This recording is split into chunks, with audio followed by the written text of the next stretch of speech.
Major League Baseball trade deadline has come and passed. One really big surprise from me from that. We're kind of in this, I hate to say this dead period, but it really is. I mean, it's all we got. Major League Baseball, WNBA, golf has wrapped up its major championships, and we're waiting for NFL football no longer. Hard to get all that fired up about the Hall of Fame game, which seems to be a disaster every time they do it. The field is either bad or the play is bad, but still, football is back, so we're fired up about that. And we've got a bunch of guests on this week's show as well. We'll talk with Kevin Huerter from his basketball camps, supporting the Kevin Huerter Foundation here in the Capital Region. NASCAR star driver Tyler Reddick on the show. And we've got a music festival we're looking forward to in Schenectady this weekend, Sunday, August 3rd. At Central Park. Music Haven is the outdoor venue there. Our good friend Mona Golub hooked us up with the guest here, the headliner for Blues Barbecue in Schenectady. We'll talk with Rick Estrin on the show as well. So a lot to do here, bouncing around a bunch of different places. That's what we do. But we've got 58 minutes and 30 seconds for you. Here we go on Onorato and Miller.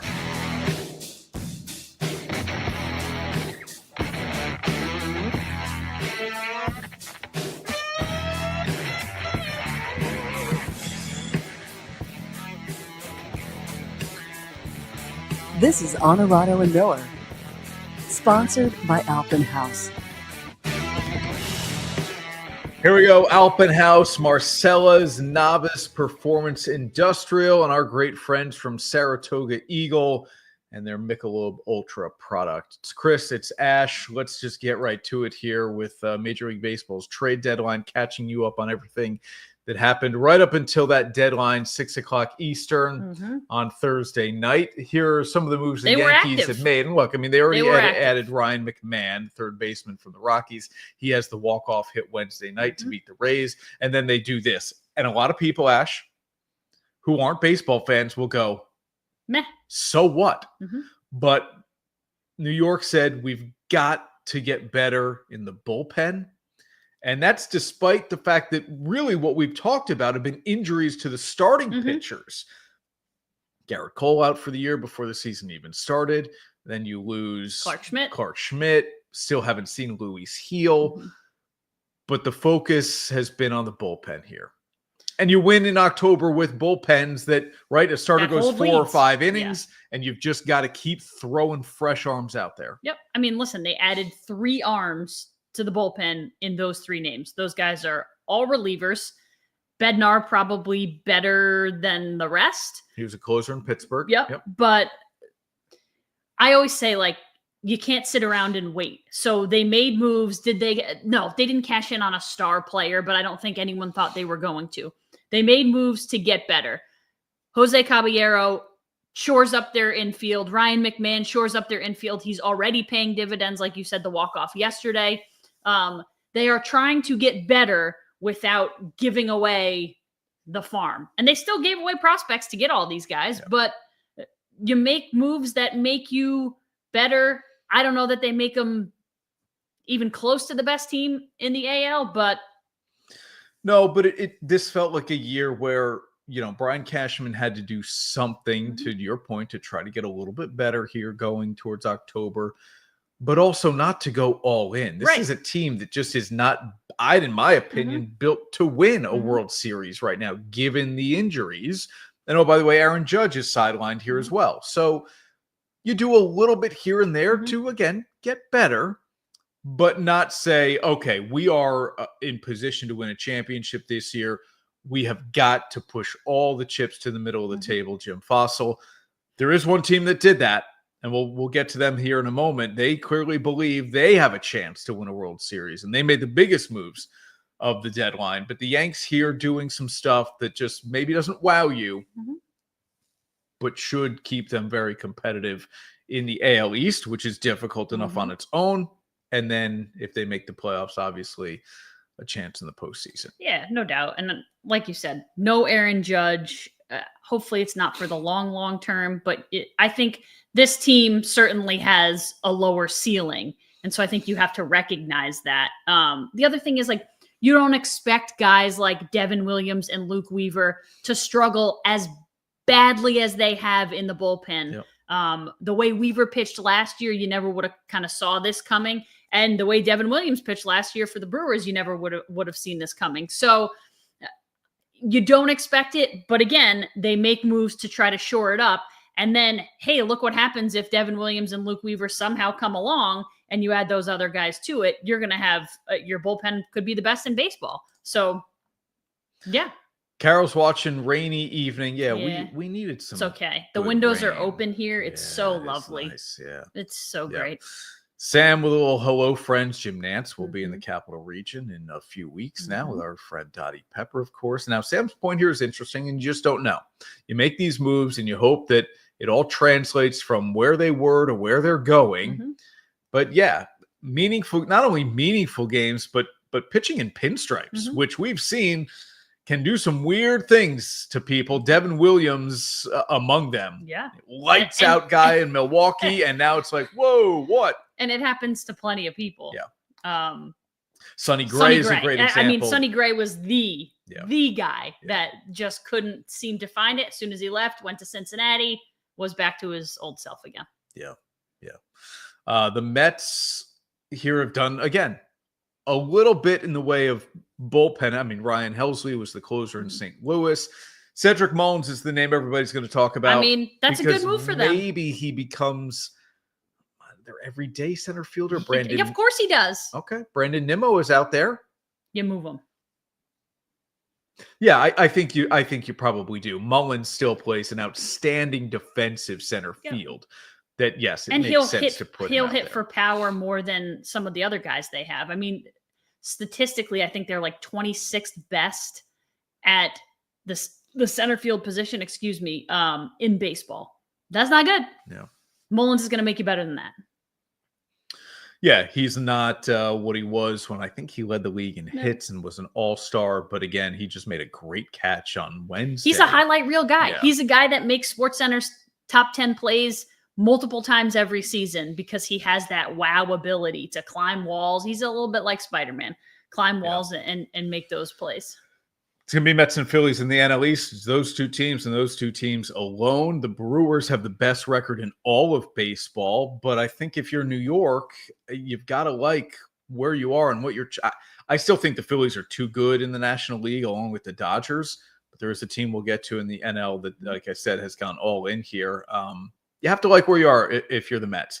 You haven't gotten the year from Juan Soto you probably figured you were going to get. And still, you're right there for the division lead and obviously a playoff spot. Yeah, and again, we'll see if the starting pitching holds up. Not giving up a ton. Correct. A bunch of prospects and Jose Butto. Yeah. Yep. No big deal. Yep. Boston. Listen, I love these moves for Boston. If starting pitching was what you were looking for, you got two of the best starting pitchers on the market outside of Merrill Kelly, potentially. So Steven Matz is a guy who, veteran, we saw what he did in New York. He's just kind of been that like consistent go-to guy. And Dustin May is a heck of a lot younger. And clearly the Dodgers have a plethora of starting pitching because they're just giving them away here to the Red Sox, who made themselves better, and significantly better. They didn't make themselves better in the way that the Yankees did. They made themselves significantly better. I mean, you add those two guys to Garrett Crochet, and you've got some good starting pitching. And they don't need offense in the way that the Yankees do, and they don't need to shore up their defense in the way that the Yankees do. And that's another thing with the Yankees. They can't stop making errors. So by adding McMahon and Caballero, you hope to kind of help that situation as well. But I love these moves to the Red Sox, unfortunately for me, because I hate the Red Sox. But I think they're good moves for the Red Sox. Yep. Just checked in Twitter to see if anything has happened here post 6 p.m., which sometimes you get a late they trickle filer into the commissioner's office. The biggest surprise for me is we'll continue to check in on some of the bigger moves. Braves did nothing at the deadline, and not that they would add, but you just wanted them to sell. Well, I didn't know that I wanted them to, but it just made sense to like no takers for Marcell Ozuna on an expiring contract.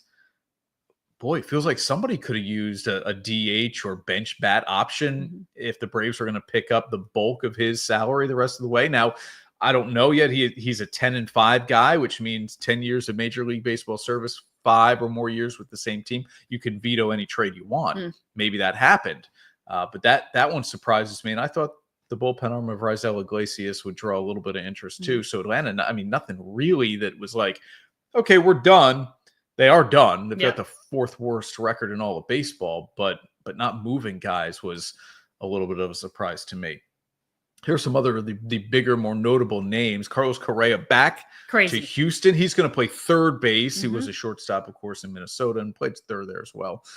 Charlie Morton goes to the Tigers. Tigers have been in a bad way lately, but they have World Series aspirations, and Merrill Kelly may be the best starting pitcher to move, not on the market, but to move, going to the Rangers. And so you put him in the same rotation as DeGrom and Evaldi, and maybe you got something in Texas. Yeah, not bad.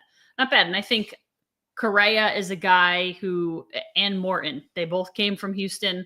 They know how to win. They've been to World Series. They've been in those big spots. So yeah, I think those two guys are your classic like veterans who you want to return to Houston. And oh, by the way, the Twins are paying a lot of the bill. So that's always is helpful when you have a big contract like what Correa got. So this is the team that went all in. I mean all in, because they traded their number 1 prospect and the 3rd ranked prospect in all of baseball in order to pull off this double. That's from kind of crazy. The Athletics. Closer Mason Miller, starter JP Sears. San Diego says we need somebody to win games for us or close them out at the end in big moments. Mason Miller's the guy. JP Sears I like as a starter. He just, hasn't put it all together yet. I can't say Oakland anymore with the Athletics. And then how about Ryan O'Hearn, all-star this year? Ramon Laureano is having a terrific year when you look at the slugging numbers. And so San Diego's like, hey, we are taking our shot, and maybe they see something with the Dodgers that doesn't blow them away and makes them believe, okay, maybe we can't win the division, but we have beaten LA in the playoffs a couple of times the last handful of years. If we see them again, we want to be ready. And they made the biggest moves at the deadline. Yeah. For me, the Dodgers are still like, when you're giving away talent and you're far and away the best team in baseball, I don't know that this makes them good enough. I don't think it does. But yeah, if you're willing to give away my thing is like, you're kind of giving away the future a little bit. Like, you're going all in to win this year or next year. And I just don't think it's going to happen with what the Dodgers bring to the table. So now by giving away the number 1 and number 3 prospect, it feels like you're giving away the next 10 years after that in somewhat of a way. Yeah.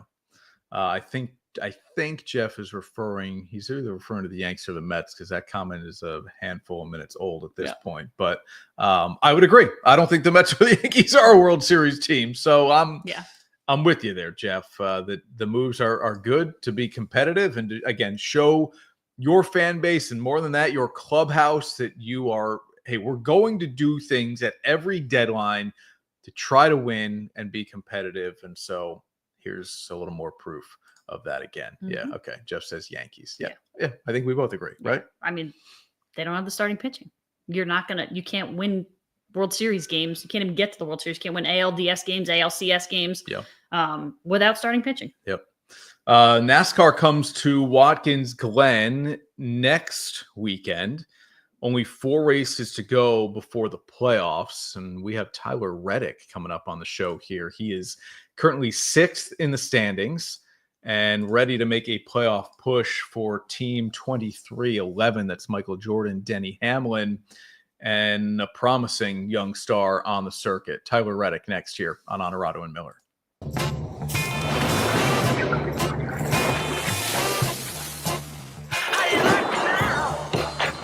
A superior smooth taste worth playing for. Michelob Ultra, superior light beer. This is what summer should feel like. Warm nights, dusty roads, and the freedom to disappear for a while. At the Summer Spectacular at Alpenhaus, we're helping you find your escape. Travel trailers from $136 a month and fifth wheels starting at $345 a month. It's time to unplug, unwind, and chase down those memories you swore you'd make. So load up the cooler, leave the schedule behind, and follow the road wherever it goes. Don't just remember summer, go live it. The Summer Spectacular is going on now at Alpenhaus RV in Amsterdam and Saratoga. And now, back to Onorato and Miller. Sponsored by Alpenhaus.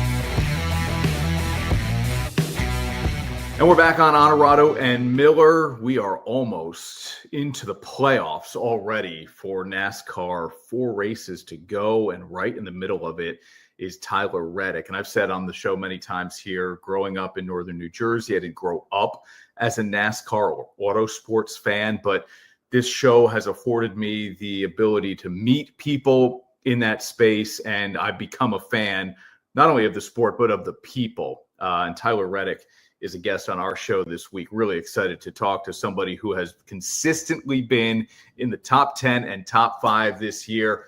Tyler, man, thanks for taking the time. It's Chris in Albany, New York. How are you? Doing great. Yeah. Thank you, guys. Thank you for having me. So as I mentioned there, you've got, just a little bit of time here before we get into the playoffs. I found your comments really interesting in the last week that making the postseason or the playoffs is the minimum requirement for Team 2311. Is that the pressure you put on individually as drivers, or that Denny Hamlin and Michael Jordan are setting for the team? I feel like it's shared.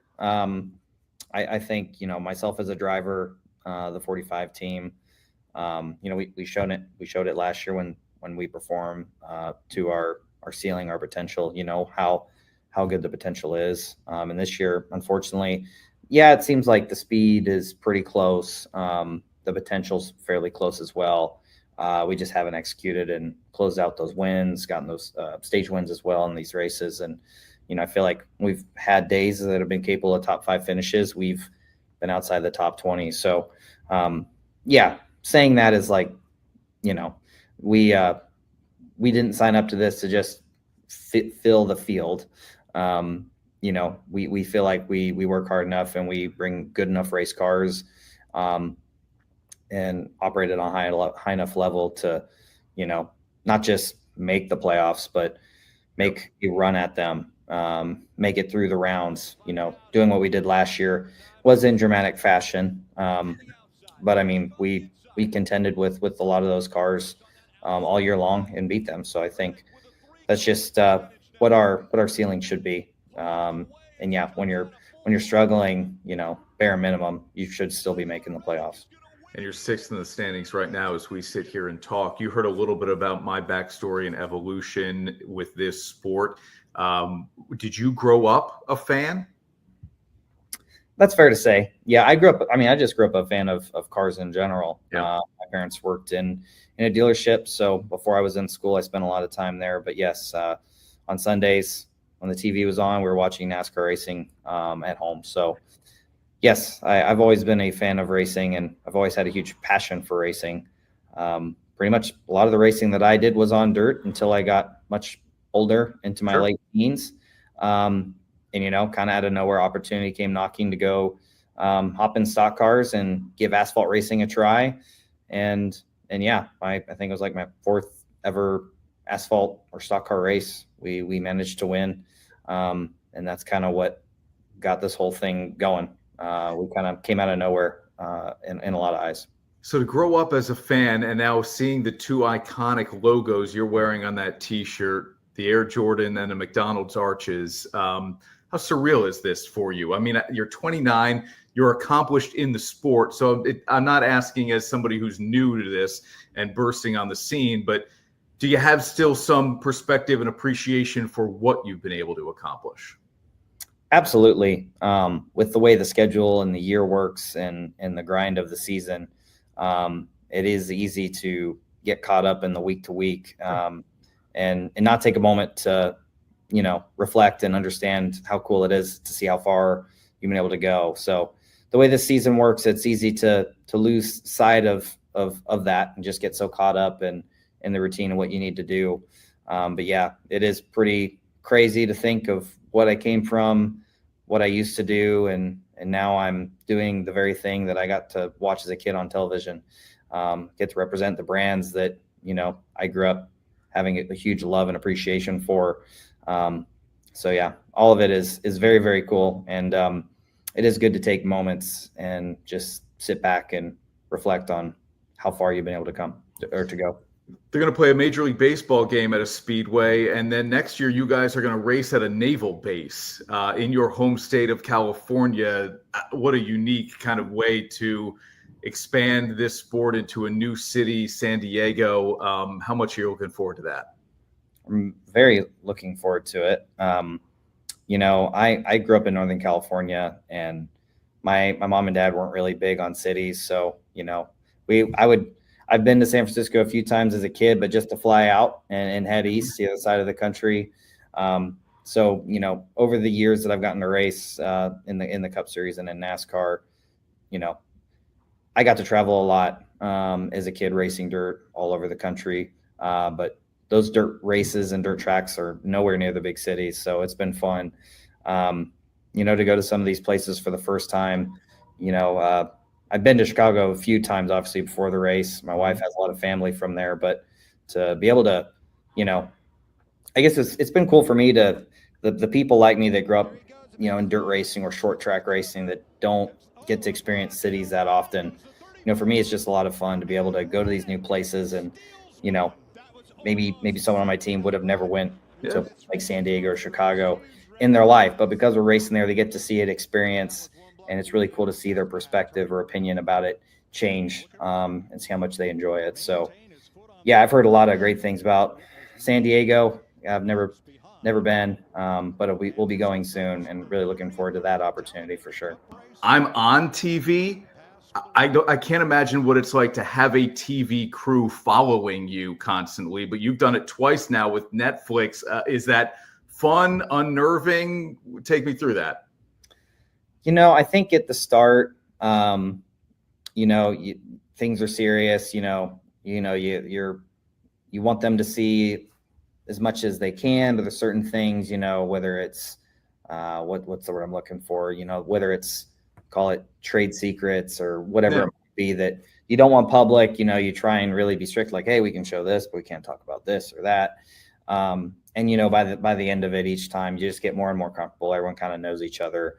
And by the end of it, it's fun to have the crew around, following you around, getting to experience the stuff as you do it. So yeah, the times that I've gotten to do it, I've enjoyed it. It's been fun to open yourself up on that level. But it's also been great to get to know the crew when you get to spend that amount of time with them. And that's season 2 of Full Speed that's out right now with Tyler Reddick, also part of season 1. Racing towards the playoffs here and at the Glen in a couple of weeks. Tyler, thanks for the time here on our show, Onorato and Miller in Albany, New York. And best of luck the rest of the way and stay safe on the track. Thank you, man. Thank you very much. At Marcella's Appliance Center, our commitment is to you, providing essential appliances that families depend on for cooking, refrigeration, cleaning, and sanitation, plus appliance repair. You can have peace of mind that Marcella's is here for you today and every day, like we have been since 1957, helping you make the right choice with trusted brands like Whirlpool, Maytag, KitchenAid, and many more. Shop Marcella's Appliance Center in-store, online, or by phone. We're here for you.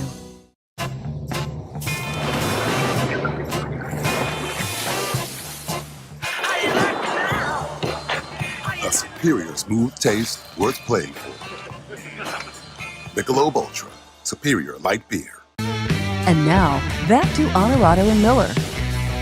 Sponsored by Alpen House. I really do enjoy the conversations we get to have with NASCAR drivers. One, because I'm just not all that educated on the sport. You like to be challenged? Yeah. And I find we've only been able to do maybe a handful of them, right? But I find a lot of those athletes to be very humble and easy to talk. Personable. Yeah, easy to talk to. Down to earth. Yeah. Very easy to talk to. Yeah. Sam brought this up, and so we will as well here. Stuart Friesen we had on the show last week, and he's a legend around the Capital Region in his dirt track racing career.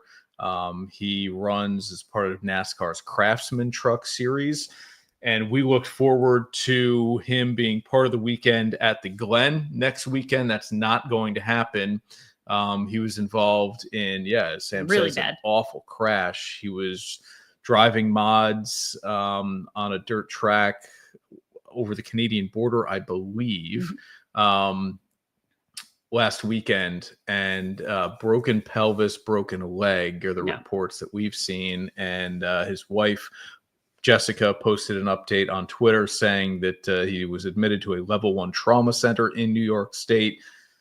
So it's going to be a long road back, certainly for Stuart Friesen. But we wish him the best for sure. Yeah, terrible timing for that to happen at any point. But I know how much he was looking forward to racing at the Glen, and he lives in the Capital Region with his family as well. So we're thinking about him, no doubt about it. All right, you know what, Ash? Do you know what we have finally back? The NFL. And now, Dirty, Difficult, and Done. Sponsored by Performance Industrial. Bill and Karen Miller, Performance Industrial. Never a job that's too dirty or too difficult for them to get it done. The wait for NFL football, is done. Yeah, we'll qualify it with the Hall of Fame game is somewhere between NFL football and an NFL scrimmage. Right? Yeah. It's even worse than a regular preseason game. Like they're in anybody who's going to play that's not a rookie or a third stringer. Yeah. But it's still, that means it's close. I don't want to wish away August. Listen, tomorrow, if you're watching on a Thursday, tomorrow is August. That already makes me sad because that means it's going to get cold again, and I don't want it to. But yes, it's the one good thing about it's the redeeming quality of fall. There are a lot of redeeming qualities of fall, but you got to deal with the weather. Guess what? We get to watch football, college football, pro football, all the football. Lions and Chargers. To your point, like, what are you really going to see? Nah, not much. No. But it is football, and we just crave football in almost any form, not all forms.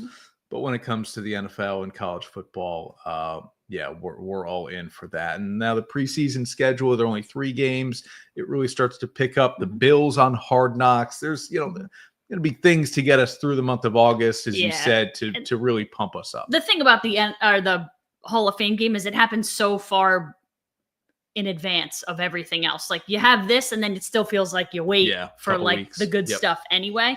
But this is funny. I was walking down the hall today, and our superintendent, who was behind me, and she was like up the stairs behind me, so I didn't see her. And she just said, "Ashley." And so I turned around. She said, "My dad's super excited for the NFL tonight." And I said, "I forgot the NFL was even happening tonight." It tells you everything you need to know about my life. But our guy Rusty Skeels said he's excited to watch the NFL because I told him that the Lions were going to be good. And I was like, fan? Well, no, he's not. But don't judge the Lions' performance on this game, Rusty. Right. If they lose by 40 or win by 40, that's not truth for you. You're not going to see anybody play. That's anybody in the NFL tonight. So, well, knowing Rusty the way we do, I'm sure he's got action on some future Super Bowl pick or an MVP or something happening in the NFL. So yeah, I hope Rusty is watching tonight. I hung out with him last weekend. Yeah, you did, and he cleaned up on the bet after bet Jim after Dandy bet. Day. He won. He wins it all. It's amazing. Yeah. It's absolutely amazing. Yeah. A lot of favorites came in on Jim Dandy Day. Yeah, but he knows how to bet them, and he puts them like, I mean, he does. It's like a favorite and somebody else. It's a triple. It's like nothing small. He ends up winning. It's a $5 bet, and he wins 25. Like it's good stuff. Yeah. Okay. Cool. I could learn a few things. Yeah, there's no doubt about it. No, Sam. No, I will not be betting on tonight's It's not game. smart to do because you don't know anything about anything. Yeah, I think if you're betting on the Hall of Fame game, we need to take a hard look at our priorities and how we're willing to risk our money, let's say. I'm good on preseason football.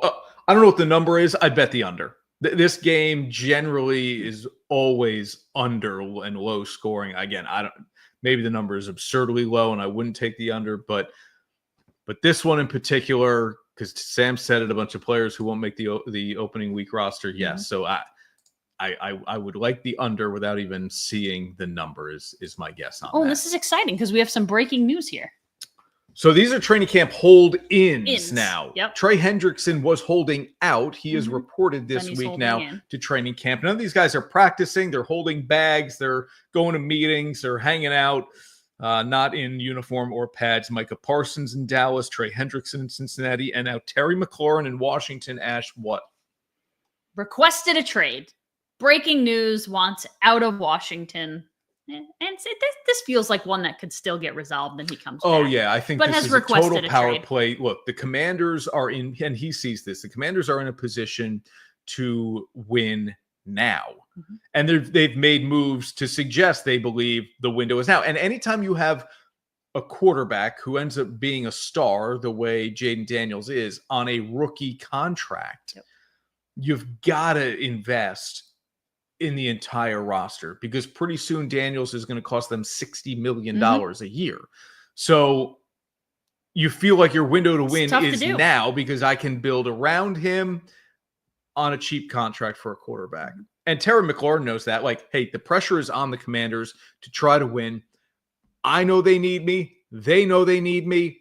I request a trade, and maybe it speeds up the process here for me to get a new contract. Guaranteed money is what he wants. It's what Trey Hendrickson wants. Micah Parsons will get a longer deal and a lot more money than those other two guys. But McLaurin's making a power play here to say, I know you need me, and I know you are trying to win right now. Here we go. And it feels so similar to the situation in Cincinnati. You have paid a big-time quarterback who you are hanging the future on, as you should, with Joe Burrow in Cincinnati and in Washington. So it feels like they're very similar situations. And Cincinnati's gone through it the last 2 years. You give Burrow his contract, and now you've got to pay Jamar Chase and T. Higgins and Trey Hendrickson and everybody else. But you're spending a lot of money on a lot of different guys because if you want to win with a quarterback, not only is that guy going to cost you, but it's going to cost you to make the team good enough for him to win with your team. You've paid the quarterback. You paid both receivers. You finally have a contract done for your first-round pick, Shamar Stewart, in terms of that debate over guaranteed money. Yes, Hendrickson is the missing piece here, that if the Bengals – and look, I would understand it from Cincinnati's perspective. Hey, man, you led the league in sacks last year, and we were still terrible on defense. What real difference did it make? So I think Hendricks, I don't think he will be traded, but if one of these three guys got traded, I think it would be Trey Hendrickson. And Micah Parsons is going to set the market for highest paid non-quarterback. The same way Myles Garrett did, the same way TJ Watt did. Parsons is going to get more than both of those guys. He's younger, and this is what Dallas does. Dallas waits too long, they're not going to and then they pay. Yeah, they're not going to overpay him because he's probably worth whatever they're going to give him. But all right. Let's just make a fun pick here. Lions or Chargers tonight? Based on who knows what. Lions. I'm going to go Lions because I like the Lions just as How about for the outlook of the entire season, who do you like more as a threat to make a deep run of the playoffs, Detroit or LA? The Lions. Okay. I'm going to take LA. Okay. And for no good reason, because we've seen Justin Herbert shrink in playoff games. And you're convinced that Harbaugh is the difference. I am. Okay. I'm all in on we're currently watching quarterback. Yeah. And so I love the Lions because I love Dan Campbell. I have learned to love Jared Goff. He for me is the last time we watched quarterback, Kirk Cousins kind of won your heart. Jared Goff, Kirk Cousins still, I love him. Jared Goff has won my heart. He's an incredibly likable human. The way he has handled himself after the trade, all he's done is go win after a terrible first season there. And Dan Campbell is just like the two of them together. It's like a love bromance. It's wonderful. It's a great show if you haven't watched it. Yeah. We're one episode away from the end. They're tough to dislike. It just feels even though like they're in your division. I think a step back this year for Detroit in some way. I don't know. We'll see. Going to the NBA here, Mikal Bridges has a new deal with the Knicks, 4 years, $150. He signed a big one in Brooklyn. Well, the deal was big. 5 first-round picks to go to the Nets to get Bridges, who I guess then needed a deal at the end. Okay, so Bridges gets his extension. And I guess it's a little bit below what he could have gotten if he maxed this thing out. But I would hope this went through his mind. I'm sure it didn't.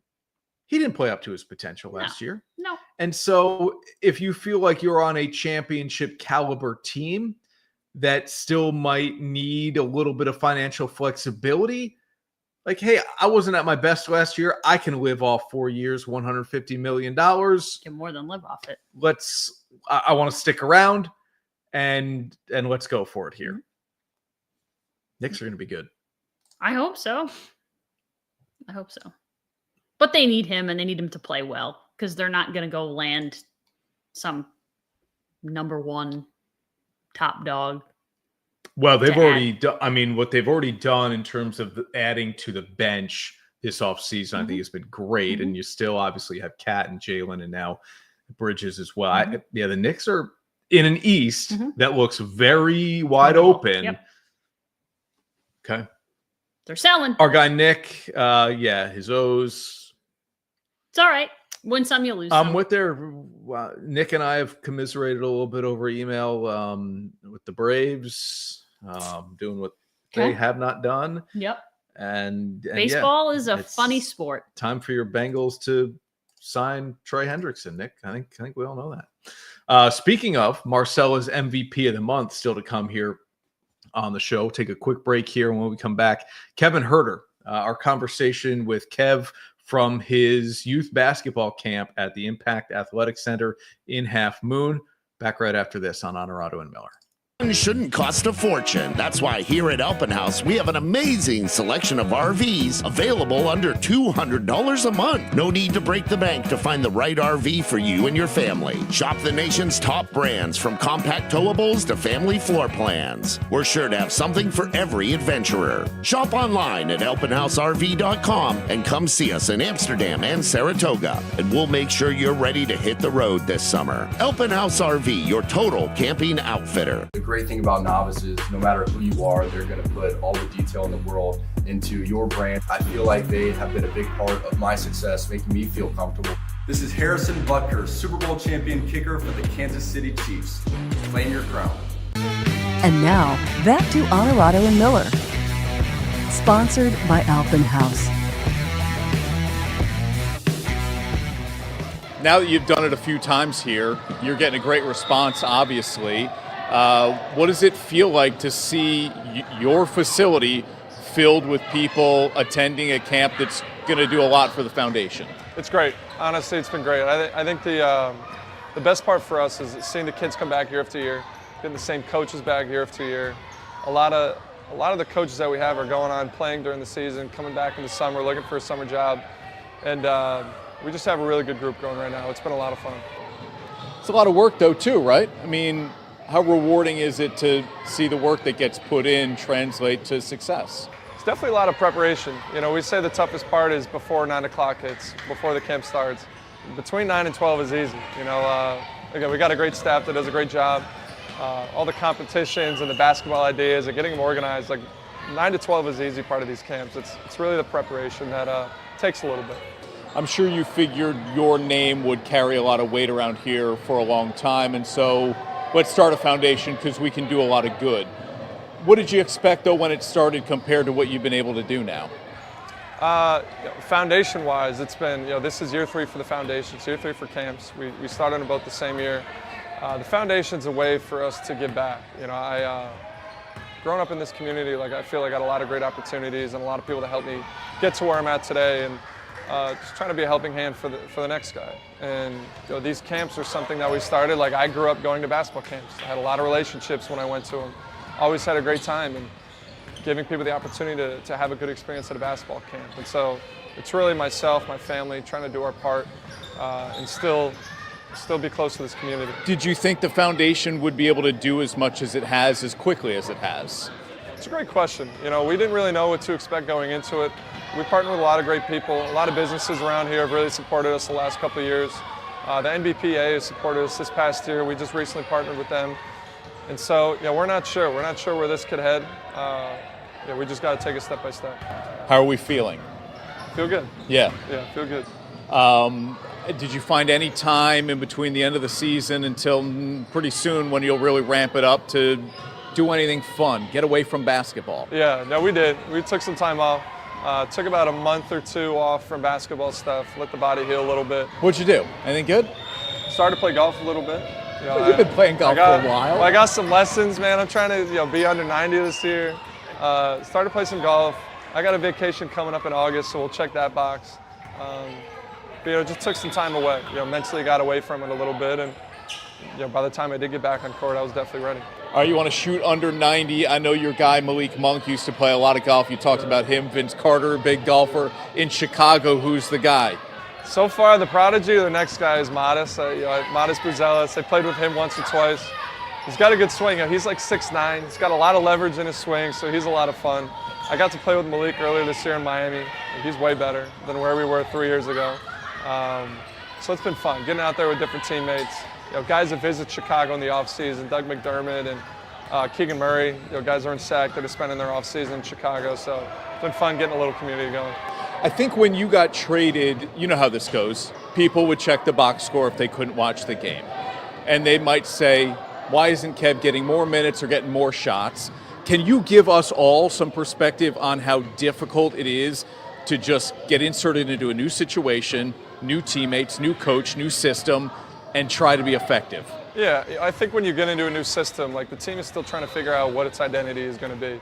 And so when I got to Chicago, I think they were closing a chapter really on the DeMar and Levine and before that Lonzo chapter of where the Bulls team was a couple years ago. And so I still think they're figuring out where they're trying to go and what our identity is going to be moving forward.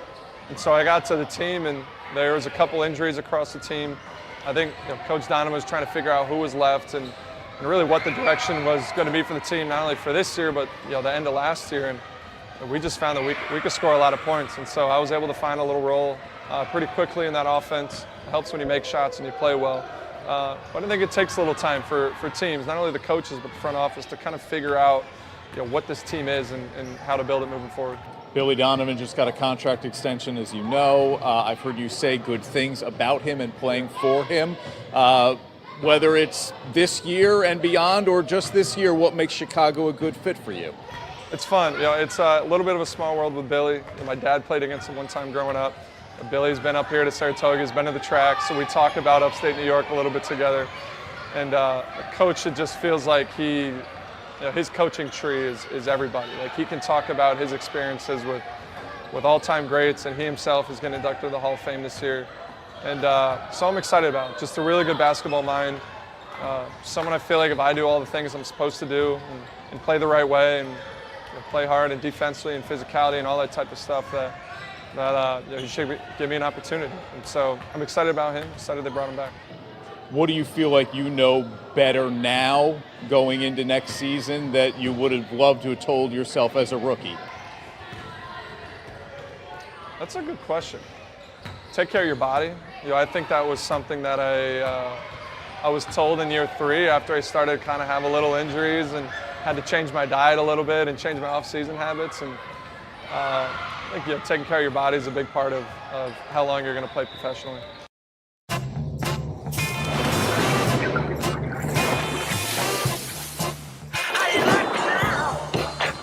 A superior smooth taste worth playing for. Michelob Ultra, superior light beer.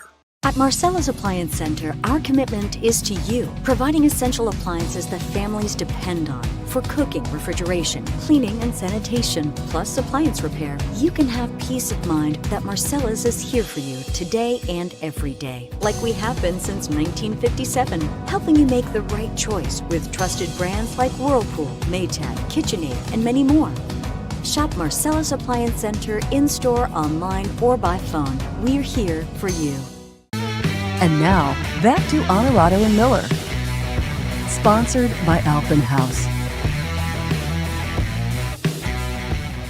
Always good to catch up with Kevin Huerter a little bit when we can. Of course, we'll be watching his final season of the current contract very, very closely. It's time for the MVP of the month, sponsored by Marcella's Appliance Center. Johnny Marcella, our guy Nick Matalone. Shout out to Johnny Marcella as a baseball coach, helping to lead a Gilderland Cal Ripken squad to the World Series out in Missouri. Wow. How about that? Congrats. That's a big deal. No doubt about it. They are, of course, our MVP of the month sponsor. And no, it's not Aaron Judge. There you go, Sam. It's not Aaron Judge. How do you not give it to this guy? He's like the hottest, fun, not attractive wise, just all of his play, fun thing going in baseball. To have the game he did in front of his parents and godparents who were seeing him play for the first time ever. 6 for 6, 4 home runs. I don't care that the fourth one was against a position player. Who cares? You still have to hit it out. As someone said, who was the guy in the home run derby who only hit 3 home runs in the home run derby? He hit more in one game. Yep, maybe Jazz.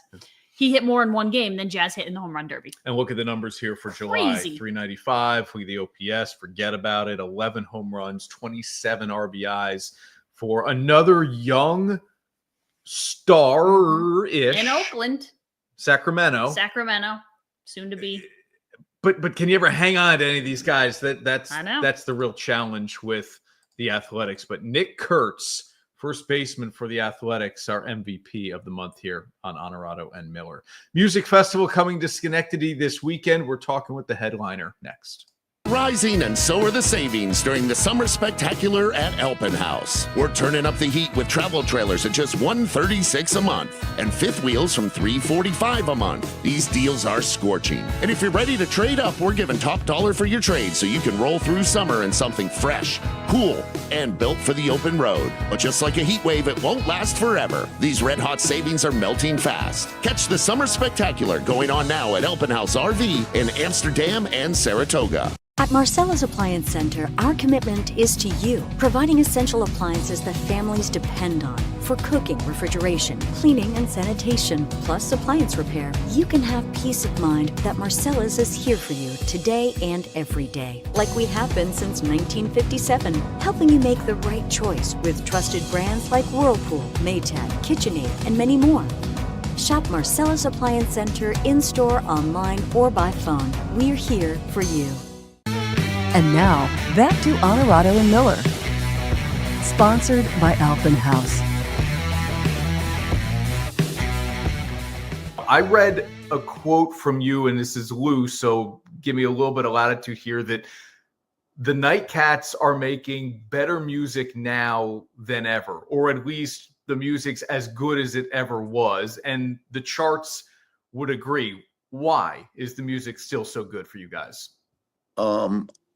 I can't, I wouldn't say it's better, but it's different, and it's,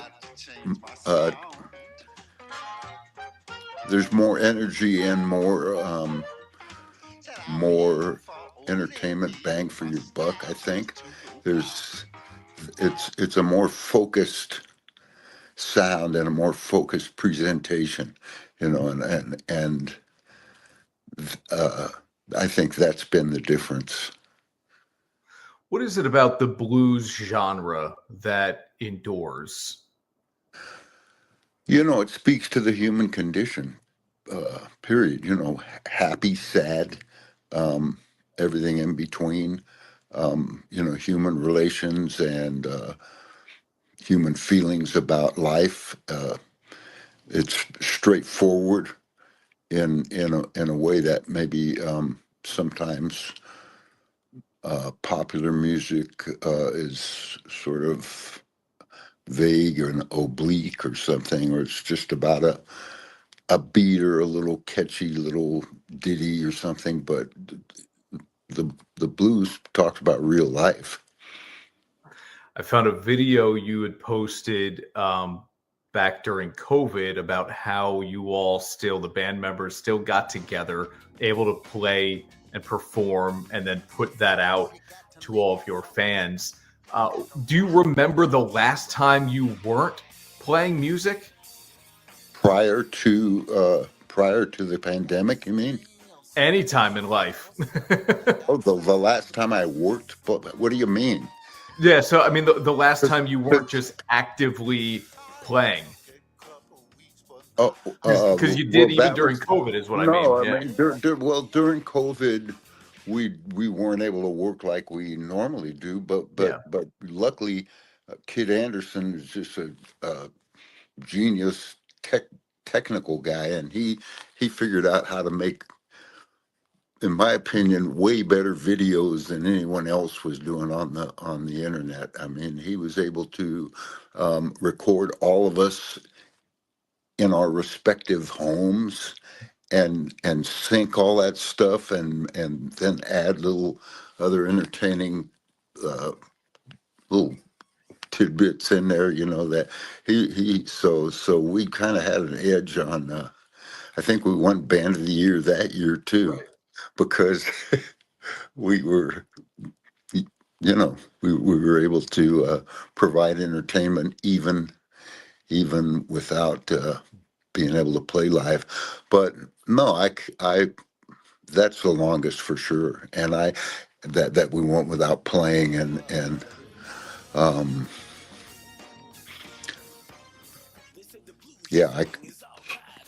by far and at the time we didn't know if we'd ever play again. We didn't know what was going to happen. Nobody did, so it felt great and really different when we went back to work, and then there was a couple of fits and starts where they closed it down again, and that was a weird time for sure. So maybe part of your answer is already in what you just said, but I'm always curious with somebody who has had a career as long as yours, and there aren't many, why doesn't this ever get old for you? I don't know. I jokingly sometimes say it takes me forever to get sick of myself, but the band right now is so great and just the perfect chemistry, and Kid's been with me since 2008. Lorenzo's been with me since about 2002. And Derek Martin was we always had great drummers, but Derek, he's been with us about 6 years, and he brings a level of professionalism and entertainment value and precision that's just on the next level. It's just so it kind of made everybody tighten up their game, and that's what's, I think that's the main difference. We've been professional for decades. I've always thought of us as professional and having a very professional presentation, and as well as playing from the heart. But Derek was he was Little Richard's drummer for 17 years, and it's a whole other level of entertainment that he has brought to it to the mix, and it kind of, without saying anything, it just caused the other three of us to just focus more and up our game. I've asked comedians this, what the feeling is like to be in a room where everybody is just laughing right when you want them to. They're just so in sync.